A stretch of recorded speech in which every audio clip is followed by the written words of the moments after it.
அனைத்து நண்பர்களுக்கும் என் அன்பான வணக்கங்கள். இன்று நாம் பார்க்க போகும் விஷயம், ஆலயங்களில் தெய்வங்களை எவ்வாறு தரிசிக்க வேண்டும், எவ்வாறு தரிசிக்க கூடாது என்பதையும், தெய்வங்களின் அருளை முழுமையாக எவ்வாறு பெற வேண்டும் என்பதையும் பற்றியது. உதாரணமாக, அறுபடை வீடுகளில் ஒன்றான நம் திருச்செந்தூர் முருகன் கோவிலுக்கு நாம் குடும்பத்துடன் தரிசிக்க செல்கிறோம் என்று வைத்துக்கொள்வோம். அங்கு மக்கள் அனைவரும் வரிசையில் நின்று பொறுமையுடன் முருகனை தரிசித்துக் கொண்டிருப்பார்கள். அந்த வரிசையில் நிற்காமல் இடைத்தரகர்களுக்கு பணம் கொடுத்து குறுக்கு வழியில் சென்று தரிசித்தால் அந்த தரிசனத்தை முருகன் ஒருபோதும் ஏற்றுக்கொள்ள மாட்டார். அப்படி பெற்ற தரிசனத்தில் உங்கள் வேண்டுதல் 1% கூட நிறைவேறாது. கடவுளை நாம் பணிவுடன், பக்தியுடன், உண்மையுடனும் மனதாரவும் வணங்க வேண்டும்.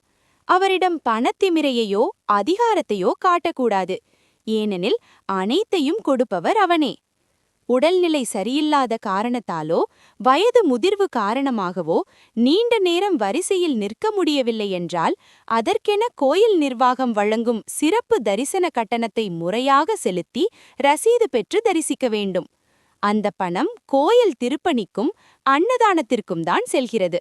தனிநபருக்கு பணம் கொடுப்பது தரித்திரியம்.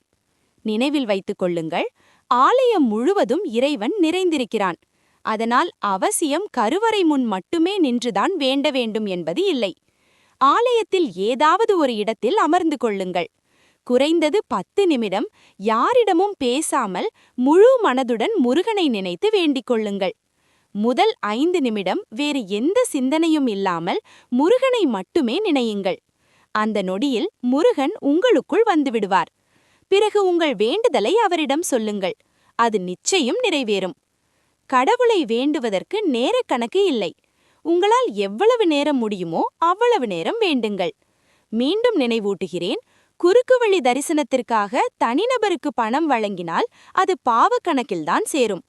நீங்கள் கோயிலுக்கு பொருளாகவோ பணமாகவோ காணிக்கை வழங்க விரும்பினால் பொருளை அன்னதான குழு நிர்வாகியிடம் வழங்குங்கள்.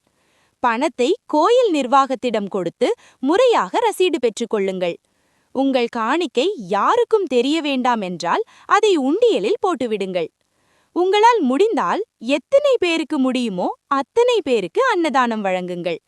ஏனெனில் அன்னதானம் ஒன்றுக்கு மட்டுமே மனிதன் திருப்தியடைந்து போதும் என்று சொல்வான். பணம் அல்லது பொருள் கொடுத்தால் எவ்வளவு கொடுத்தாலும் மனதளவில் திருப்தி வராது. இன்றைய காலகட்டத்தில் நேரமில்லாமல் ஓடிக்கொண்டே இருக்கிறீர்களா? பரவாயில்லை, அதற்கான நேரத்தை ஒதுக்கி வைத்து ஒரு முறை ஆலயத்திற்கு வந்து மனநிறைவுடன் தரிசனம் செய்து செல்லுங்கள்.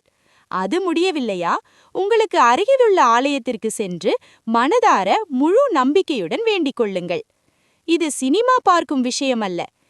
கிளாஸ் டிக்கெட் வாங்கி ஏசி ரூமில் அமர்ந்து பார்த்துவிட்டு செல்வதற்கு. இது அனுபவபூர்வமான உண்மை. இந்த உண்மையை பற்றி மன்னர் காலத்திலிருந்து இன்று வரையுள்ள ஒரு உண்மை சம்பவம் இருக்கிறது. அதை அடுத்த பதிவில் பகிர்கிறேன். இந்த வீடியோ உங்களுக்கு பயனுள்ளதாக இருந்தால் லைக் செய்யுங்கள். கமெண்ட்ஸில் நீங்கள் கடைசியாக சென்ற ஆலயத்தின் பெயரை குறிப்பிடுங்கள்.